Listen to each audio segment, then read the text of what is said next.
Hello, hello, hello. Welcome and welcome back to our channel another mini vlog. দেখতেই পাচ্ছ বৃষ্টি মাথায় নিয়ে বেরিয়ে পড়েছিলাম একটু বেরু করতে। সানডেতে তো একটু বেরু না করলে ঠাকুর পাপ দেয়। তো বেরিয়েছিলাম আর কি একটু গঙ্গার ঘাটে বসে বলে, কিন্তু তার আগেই গেছিলাম হলো এখানে এবং এখানে প্রকৃতিটা এনজয় করেছিলাম। কোথায় গেছিলাম বলো তো? দেখে কি চিনতে পারছো? এবং যথারীতি আমরা একটু দাঁড়িয়ে দাঁড়িয়ে গরু দেখছিলাম। সুন্দর, সুন্দর বিদেশি গরু। আম এটা কোথায়? Guess, guess, guess. বুঝে গেছো নিশ্চয়ই। হ্যাঁ, এটা হলো উদ্যানবাটি। তো উদ্যানবাটি দিয়ে ঘুরে একটুখানি তারপরে চলে গেছিলাম গঙ্গার ঘাটে, বাগবাজার ঘাটের দিকে, এবং ওখানে আম মাখা দেখতে পেয়ে আমার ভীষণ লোভ হলো এবং বললাম, "প্লিজ, প্লিজ, প্লিজ আমাকে আম মাখা কিনে দে। আমি আম মাখা খেতে চাই।" টেস্টিং চলছে।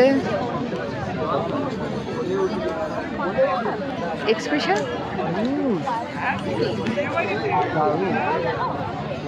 আলোর অপোজিটে বসেছি, এক্সপ্রেশনই বুঝলাম। কিরে এরম হলো না? টক নেই তো, কাঁচা মিঠে। ও মানে টক নেই, টক নেই, কাঁচা মিঠে তো, ভালো লাগে। তলায় ঝোল আছে, ঝোলটা একটু এ করে না।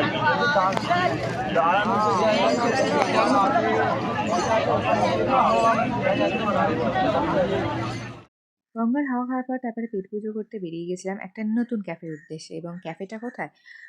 শ্যামবাজারেই। এবার তোমরা গেস করো, যারা চেনো তারা তো গেস করেই ফেলবে, আর যারা চেনো না তাদের জন্য একটা ডিটেলস ভিডিও আসছে। চা কেমন খাচ্ছিস? টেস্ট কেমন? চা খুব কাটিং চাই, কাটিং চাই। গ্লাসটা দেখা।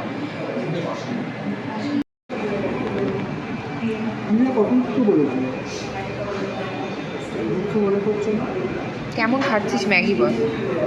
খারাপ না, ভালো। ফ্রাইড চিকেন কর্ন দেখতে পাচ্ছি, আমি এখনো খাইনি।